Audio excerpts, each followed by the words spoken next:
Hey, this is Jerry. Today I'm at Cardiff Beach in San Diego, California.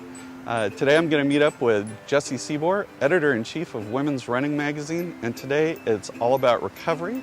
Hi, I'm Jessie Sebour, and I'm excited to be running with Jerry today. We're going to head out for a little workout, get a little sweat in, and then we're going to concentrate on recovery.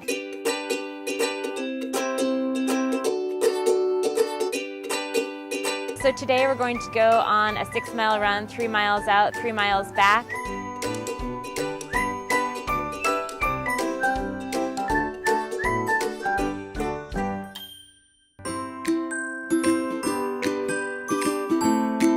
So we're going to talk about the steps you want to take to recover properly so you can attack your workout the next day. Awesome. Okay, first is rehydrate. So make sure that you drink plenty of fluids after your run.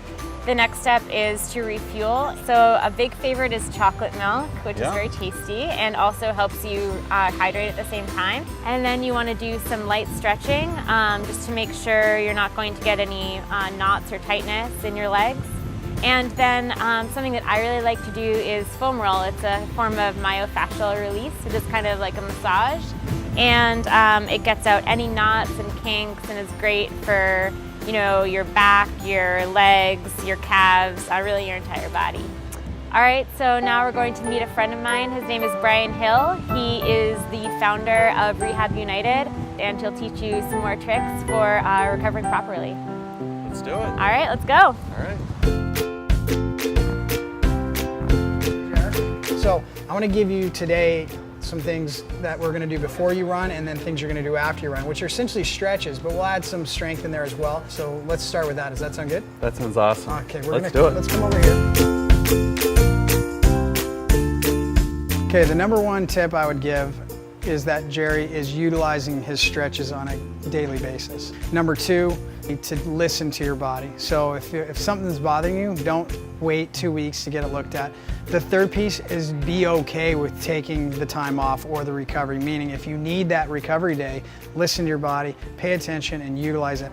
I had never thought about recovery as being as important as I learned that it was today. These post-exercise stretches are very important in helping your body be ready for the next time you want to do it again, and the pre-exercise stretches are super important to get the sort of a mobility and structure so that when you go out there, you're not going to injure yourself.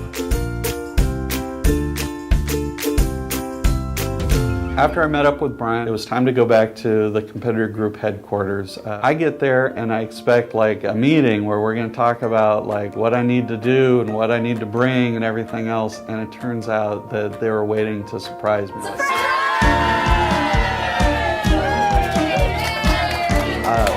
It was crazy. It was a killer moment.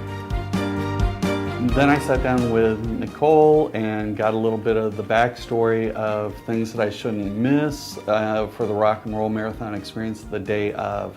Number one is you need to get to the start line a little early. We have an awesome pre-race concert. The one thing that I tell people is take a moment and just look around and just really capture what you've done and where you've done it. I got to see the unveiling of the medals for the half marathon, the marathon. They're too cool. One of the things I discovered when I learned I was going to be running in Las Vegas is that the charity for Las Vegas is the Crohn's and Colitis Foundation, which really strikes home to me because I actually have Crohn's disease, which has been in remission for me now for almost 10 years. I got to meet with Caitlin, who's the assistant editor for Women's Running Magazine, and she kind of went over with me what Team Challenge is about and what my involvement with it is going to be. I'm really excited about having the opportunity to help fight Crohn's and colitis. So thinking about approaching that finish line, I'm going to run happy, I'm going to finish happy, I'm going to celebrate happy, I'm going to have family and friends around me. This is going to be an amazing experience. I'd like to thank everyone for their support and watching. Next time I see you, I'm going to be in Las Vegas.